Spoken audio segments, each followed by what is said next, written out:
Halo adik-adik semua, perkenalkan nama kakak Niketutya Fitari. Jadi hari ini kita akan belajar mengenai bagaimana cara mengendalikan sampah. Nah, jadi karena kemarin malam itu kebetulan ada hujan deras, maka pagi ini sampahnya itu lumayan berserakan. Nah, di video kali ini kakak akan mengedukasi bagaimana cara kita mengolah sampah yang baik dan benar. Pemilihan sampah yaitu kegiatan mengelompokkan dan memisahkan sampah sesuai dengan jenis, jumlah, atau sifat sampah. Nah, jadi hari ini sampah di rumah kakak sangat banyak karena kemarin malam hujan deras yang mengakibatkan sampah-sampah lumayan banyak dan berserakan. Ayo kita bersihkan menggunakan sapu dan serokan sampah.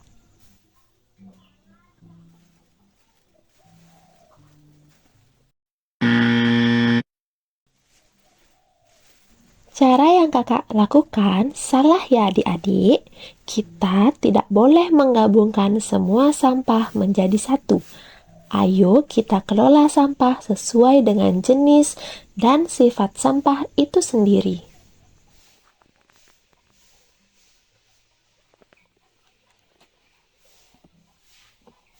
Kemudian, pemilahan sampah bisa kita kelompokkan menjadi tiga, yaitu sampah organik, sampah anorganik, dan sampah residu.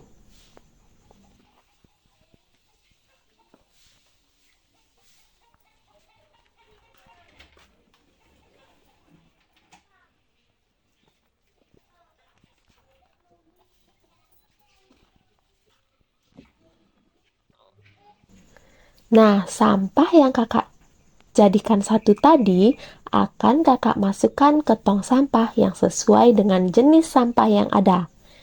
Jadi, di sini kakak ada 4 jenis tong sampah yang berbeda. Di antaranya sampah organik, sampah plastik, sampah canang, dan sampah residu. Nah, bisa kalian lihat ini ada sampah plastik, bekas makanan. Maka kita buang di tong sampah jenis plastik.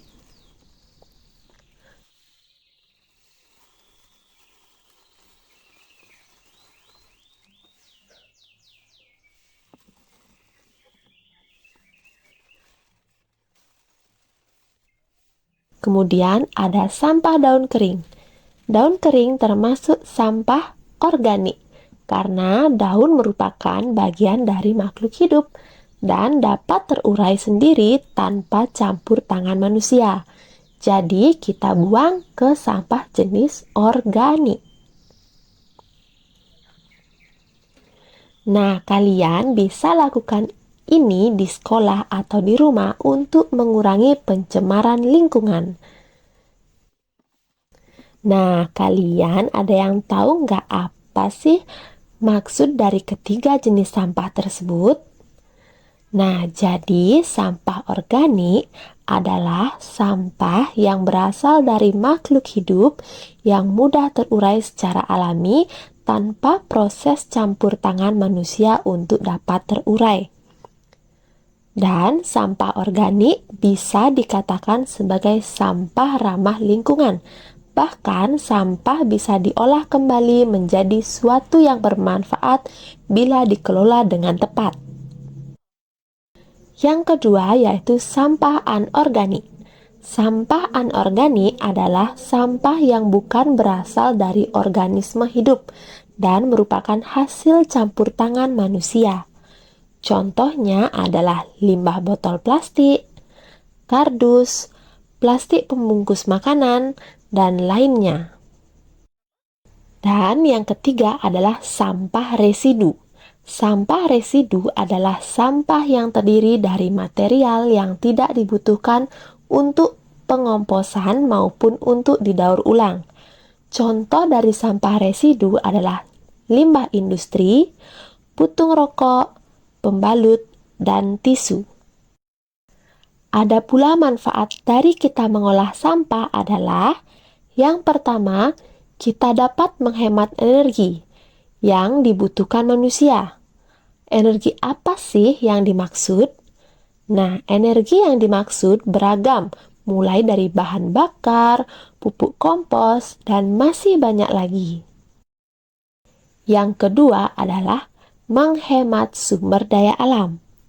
Manfaat mengelola sampah dengan baik dapat pula menghemat sumber daya alam yang ada, sehingga bahan alam dapat terawat dengan baik.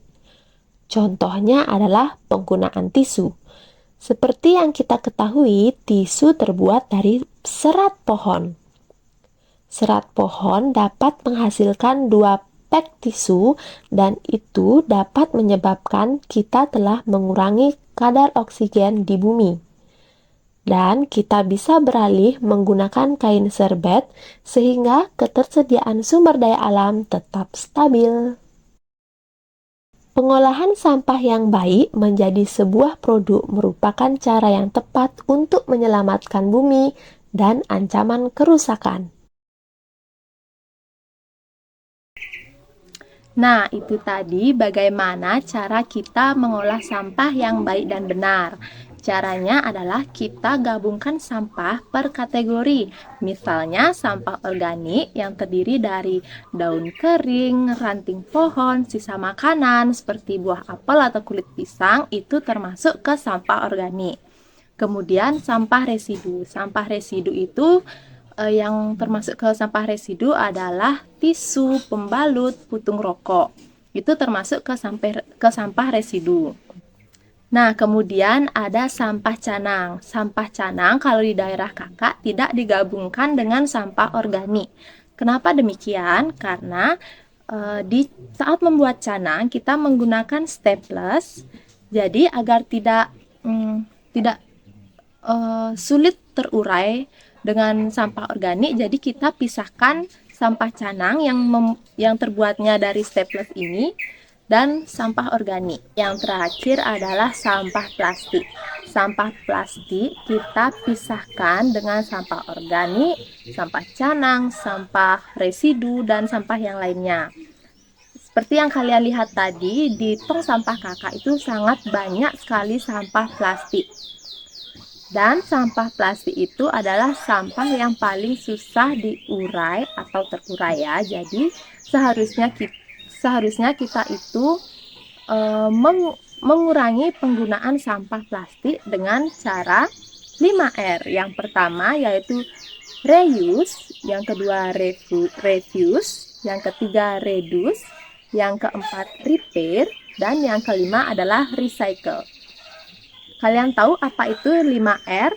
Mari kita simak video berikut ini, akan Kakak jelaskan.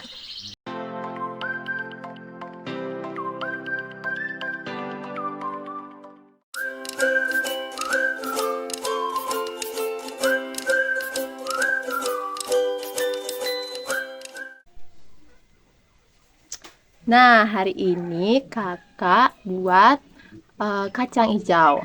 Bisa dilihat. Apakah ada yang salah dari kacang hijau ini? Ya, benar sekali. Kelompok dari kacang hijau ini terbuat dari plastik. Sendoknya pun terbuat dari plastik. Nah, sekarang kita makan kacang hijau ini nggak sampai 5 menit. Nah, sedangkan sampah dari kelompok dan sendok kacang hijau ini kita membutuhkan 700 tahun untuk sampah plastiknya terurai. Jadi, bagaimana caranya untuk kita mengurangi menggunakan sampah plastik?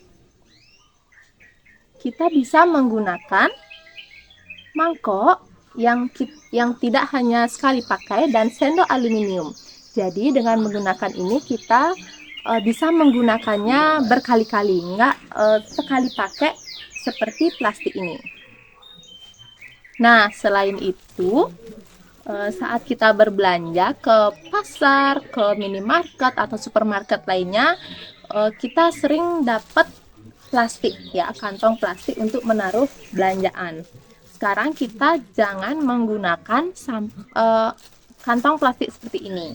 Kita selalu sediakan tas belanja yang terbuat dari kain atau kertas.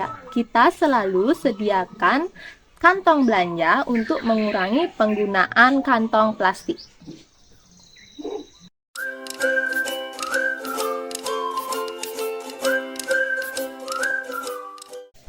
Nah, yang kedua adalah reduce, yaitu kurangi. Mari kita kurangi menggunakan produk mainan menggunakan plastik, seperti mobil mainan ini. Nah, mari kita beralih dengan menggunakan produk mainan seperti kayu, terbuat dari bahan kayu, atau seperti ini.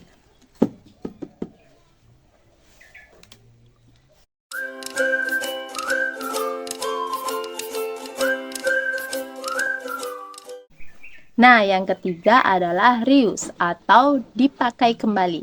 Seperti halnya kita menggunakan botol plastik minuman.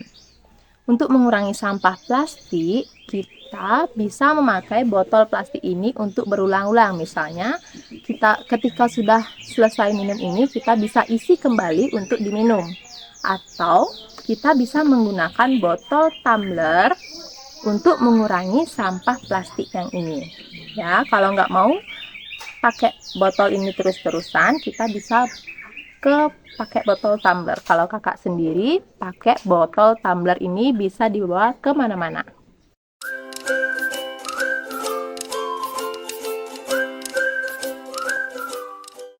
Nah, kemudian ada repair atau perbaiki. Misalnya kalian mempunyai mainan, baju, atau benda yang sudah rusak, jangan langsung dibuang.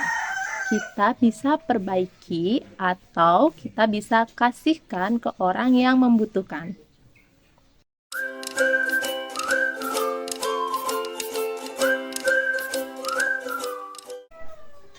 Nah, yang terakhir adalah recycle atau daur ulang.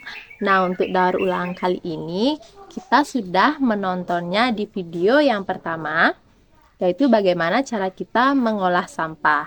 Nah, untuk teman-teman semua, pastikan kalian membuang sampah pada tempatnya dan sesuai dengan kategori, yaitu sampah organik, anorganik, plastik, dan residu. Nah, selain itu kita juga dapat mendaur ulang sampah plastik menjadi ekobrik. Caranya yang pertama yaitu sampah yang kotor kita kumpulkan, kemudian cuci dan jemur hingga kering. Kemudian siapkan alat-alat untuk membuat ekobrik, yaitu plastik kresek, kayu, botol, dan gunting. Sampah plastik yang sudah bersih digunting-gunting menjadi ukuran yang kecil. Nah, setelah sampah plastik digunting kecil-kecil, masukkan sampah plastik ke dalam botol. Dimulai dari kresek untuk dasar botol dan dipadatkan menggunakan kayu, kemudian diikuti sampah plastik yang kecil-kecil yang digunting tadi.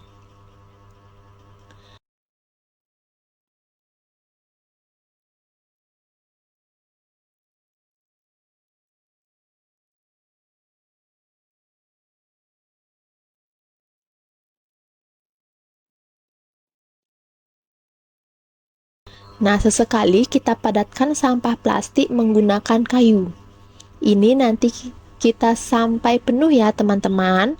Kemudian, kalau botol ini sudah penuh dengan sampah plastik, nantinya akan ditimbang sampai beratnya 200 gram. Nah, jika sudah sampai 200 gram, maka pembuatan ekobrik sudah selesai dan ekobrik siap untuk digunakan.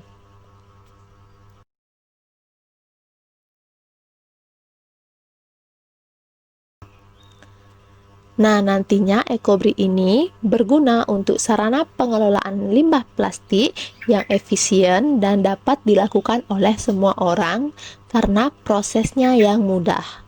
Nah, selain itu, ekobrik dapat dijadikan sebagai bahan bangunan atau furniture dengan biaya yang lebih terjangkau.